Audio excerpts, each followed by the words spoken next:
ఒక ఎందుకు లేదు? ఏం మాట్లాడారు?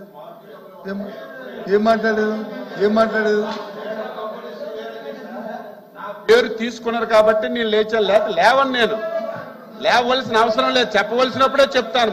మాటకి నేను లేవను. నా పేరు తీసుకున్నాడు కాబట్టి నేను లేచాను. అది పేరు తీసుకుంది కూడా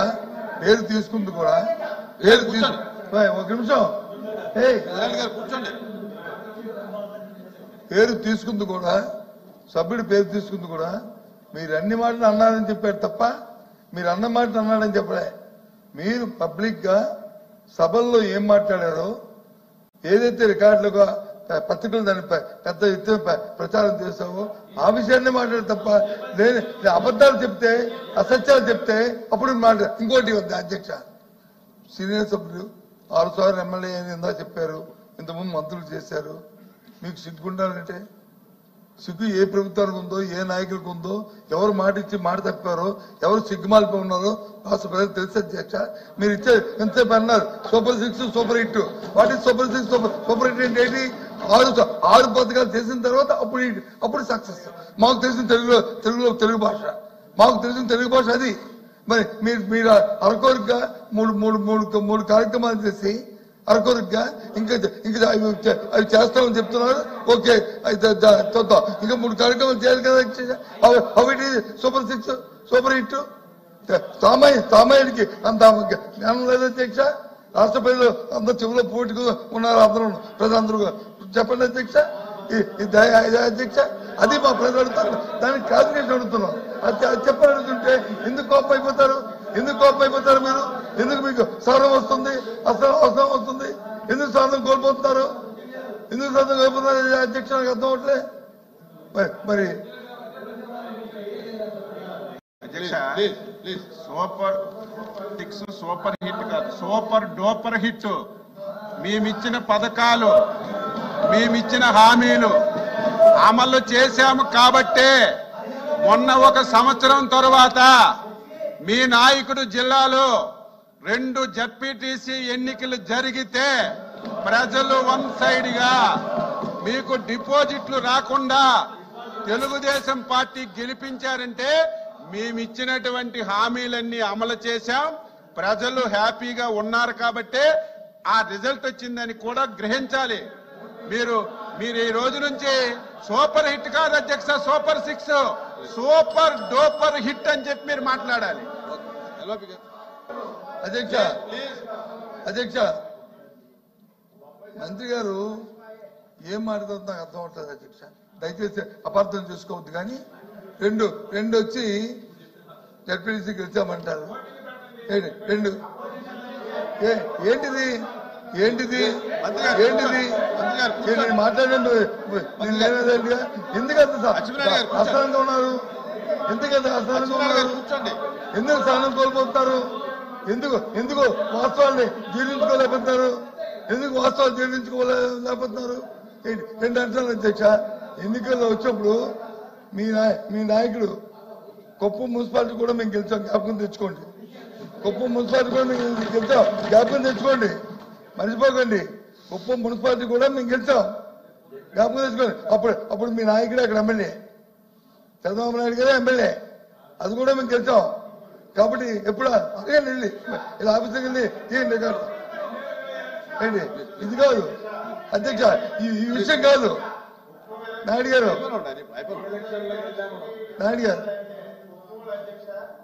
నామినేషన్లు కూడా వేయించలేదు. మొన్న జరిగిన ఎలక్షన్ అధ్యక్ష 11 నామినేషన్లు పడ్డాయి. తెలుగుదేశం, వైఎస్ఆర్సీపీ, కాంగ్రెస్, కమ్యూనిస్టులు, ఇండిపెండెంట్ ప్రజాస్వామ్యబద్ధంగా ఎన్నిక జరిగింది కాబట్టే 11 మంది నామినేషన్లు వేశారు. ఎవరు ఓటు వాళ్ళు వేసుకున్న రిజల్ట్ అది. కుప్పం ఎలక్షన్ అధ్యక్ష, కుప్పం ఎలక్షన్ గురించి మాట్లాడుతున్నారు. ఆ రోజు ప్రజాస్వామ్యం లేదు, నామినేషన్ వేసే అవకాశం లేదు.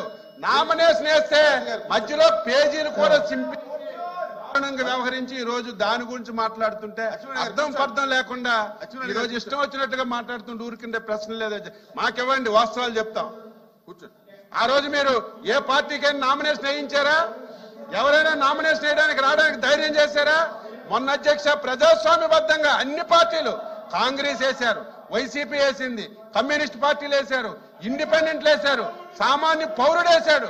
అప్పుడు ఎన్నిక ప్రజాస్వామ్యబద్ధంగా జరిగింది.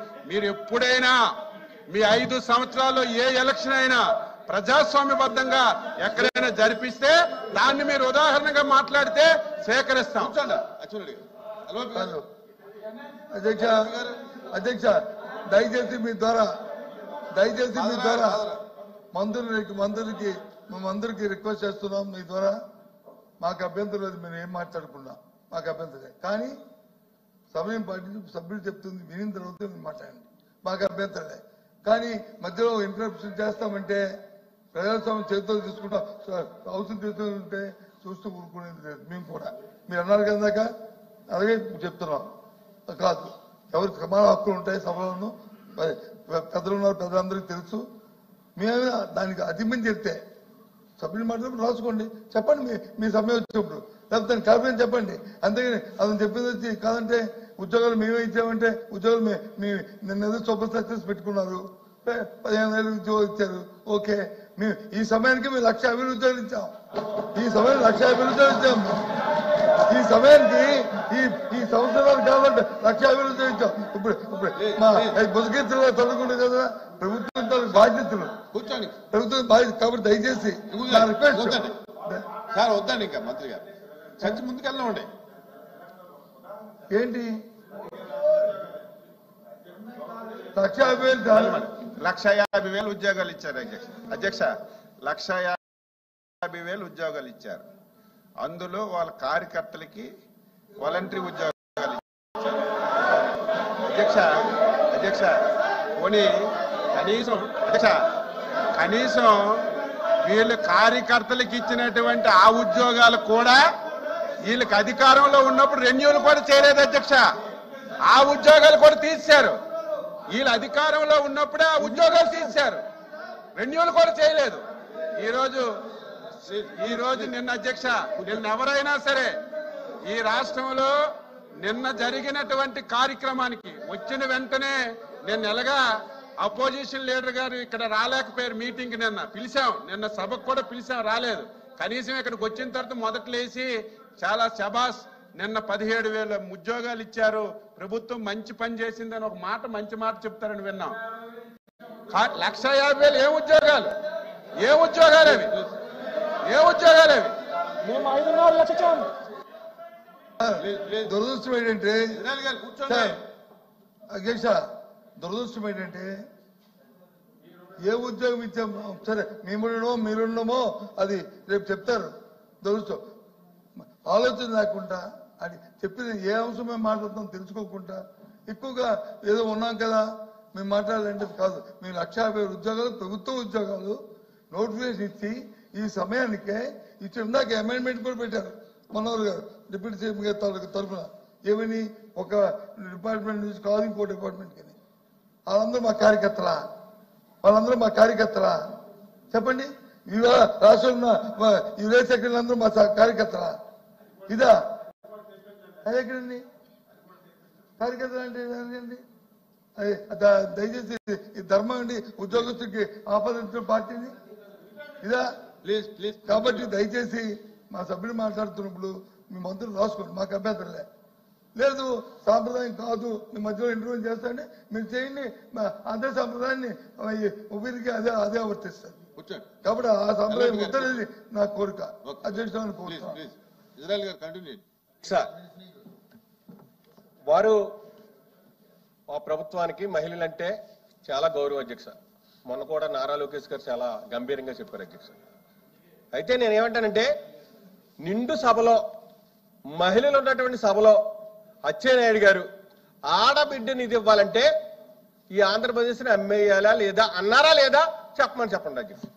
మంత్రి గారు అధ్యక్ష, మంత్రి గారు వినండి అధ్యక్ష, దయచేసి కూర్చోండి అధ్యక్ష.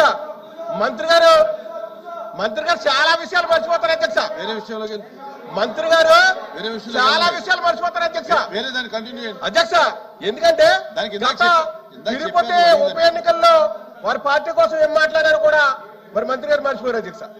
అధ్యక్ష నేనేమంటానంటే మా జగన్మోహన్ రెడ్డి గారు నేరుగా బటన్ నొక్కి సంక్షేమ పథకాలన్నీ ప్రజల ఖాతాలోకి వేశారు అధ్యక్ష. అప్పుడు చంద్రబాబు నాయుడు గారు ఏమన్నా అధ్యక్ష సార్, బటన్ నొక్కితే మూలనున్న ముసలమ్మ కూడా నొక్కుతుంది, అది పెద్ద విచిత్రమా అని అడిగారు అధ్యక్ష. మరి ఆ రోజు చంద్రబాబు నాయుడు గారు అది బటన్ నొక్కడం పెద్ద విచిత్రమా బ్రహ్మ విద్య అని అడిగారు అధ్యక్ష. ఈ రోజు మరి బటన్లు ఎందుకు నొక్కట్లేదు అధ్యక్ష? మీరు మరి ఎందుకు నొక్కట్లేదు అధ్యక్ష? మీరు అధ్యక్ష గ్యాస్ సిలిండర్ ఇస్తున్నారు అధ్యక్ష. మరి మంత్రి గారు గ్యాస్ సిలిండర్ అని చెప్పి సూపర్ హిట్ అన్నారు అధ్యక్ష. సూపర్ హిట్ అంటే సంవత్సరానికి 4 గ్యాస్ సిలిండర్లు ఇచ్చి మరొక సంవత్సరం ఎగ్గొట్టేసి ఒక గ్యాస్ సిలిండర్ ఇవ్వడం హిట్ అధ్యక్ష. అది హిట్ ఎలాగవుతుంది అధ్యక్ష?